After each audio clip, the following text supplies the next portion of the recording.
చాలా ఆనందపడుతున్నాను.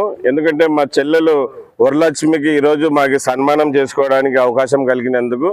మళ్ళీ వరలక్ష్మి గారి గురించి చెప్పాలంటే చాలా విషయాలు ఉన్నాయి. మన 2 తెలుగు రాష్ట్రాల్లో డ్రైవర్లు ఎవరైనా కష్టాల్లో ఉన్నా, బాధల్లో ఉన్నా, ఇబ్బందుల్లో ఉన్నా మా వరలక్ష్మి చెల్లెలు చాలా మందికి సాయం చేస్తూ ఉంటారు. మళ్ళీ మొన్నటి తెలిసింది మాకి కువైట్ నుంచి వచ్చారని.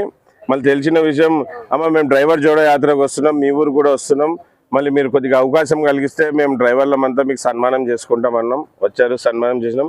చాలా చాలా కృతజ్ఞతలమ్మ. ఇలాగే డ్రైవర్లకు సాయం చేస్తూ ముందుకు పోవాలని మరీ కోరుకుంటున్నాను.